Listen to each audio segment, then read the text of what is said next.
KDM, King Deddy Mulyono. Mulyono, Mulyadi, sama-sama beroperasi di dalam market of stupidity itu.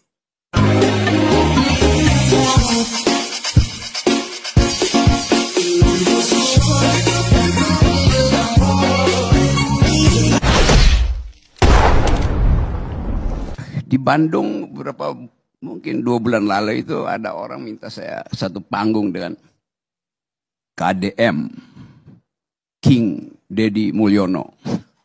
Hey! Saya tidak ingin bicara soal watak, strategi, kemampuan membangun public opinion dari Kang Deddy. Karena pada akhirnya pembandingnya cuma Mulyono.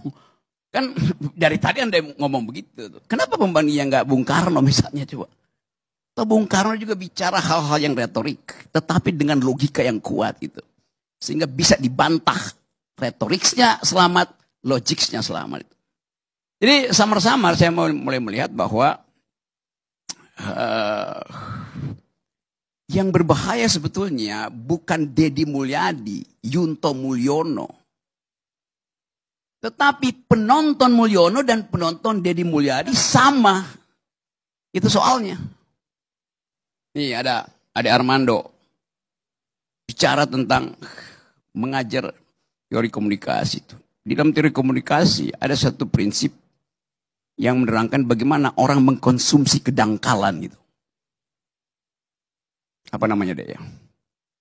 Society of the Spectacle. The Society of the Spectacle. Gimana bahasa Indonesianya? Masyarakat yang doyan nonton kedangkalan, kira-kira itu. Ada teorinya, betul. Ada ya. Dalam hal itu, dia bermutu dalam soal memahami konsep-konsep dasar itu. Teori itu, dulu saya ngajar teori itu di Jurusan Filsafat. Itu bagian dari critical studies. Yang disponsori oleh pikiran-pikiran Marxisme itu kiri. Yang menganggap bahwa ucapan, penampilan itu komoditas. Jadi kita lagi menonton orang jualan komoditas. Yang namanya penampilan. Apa istilah tadi? Visualisasi. Bukan visi. Di situ bedanya. Kita nggak dapat. Visualisasi Jokowi sampai sekarang seluruh rakyat Indonesia tahu. Gorong-gorong. Kesederhanaan. Tapi visinya orang gak ingat. Deddy Mulyadi juga dimulai dengan problem yang sama. Tadi teman-teman pendukung Deddy Mulyadi mengatakan, yang penting visualisasinya bisa menghemat anggaran. Oh bagus. Tapi dalam politik orang mau ukur. Visualisasi itu demi apa kalau visinya dangkal. Mengirim anak ke barak itu dangkal. Barak itu didisiplinkan tubuhnya.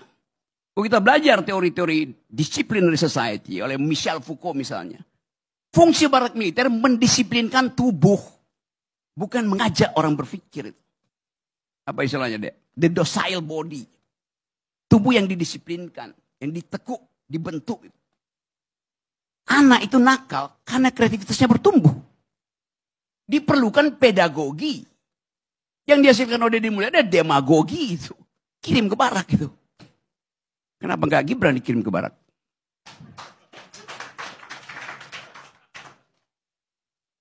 Atau ayahnya. Supaya didisiplinkan tubuhnya itu. Kan pikiran nggak bisa didisiplinkan. Sementara itu ada anak didik. Bagaimana mendisiplinkan pikiran anak didik? Justru anak didik itu diprovokasi untuk berpikir nakal.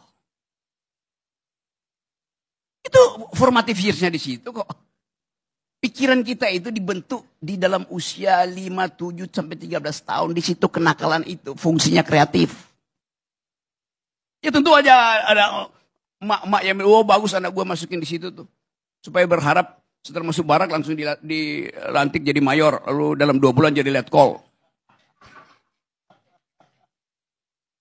Kan ini dangkal sebetulnya. Saya nggak ada problem dengan itu. Tapi metodenya itu dikonsumsi oleh publik akhirnya. Jadi kita nonton kedangkalan. Dan itu yang berlangsung di kita setiap hari. Dari zaman Pak Jokowi yang saya kritik terus. Saya nggak kritik pribadi Pak Jokowi. Saya kritik mental kita yang mengkonsumsi kedangkalan. Jokowi ngerti bahwa hanya dengan menjual kedangkalan dia bisa bertahan. Menurut apa? Lempar-lempar hadiah. BLT, gorong-gorong, segala macam tuh. Itu kan jualan kedangkalan. Hanya dalam masyarakat yang IQ-nya 78, kedangkalan itu laku. Dan kita masih di situ.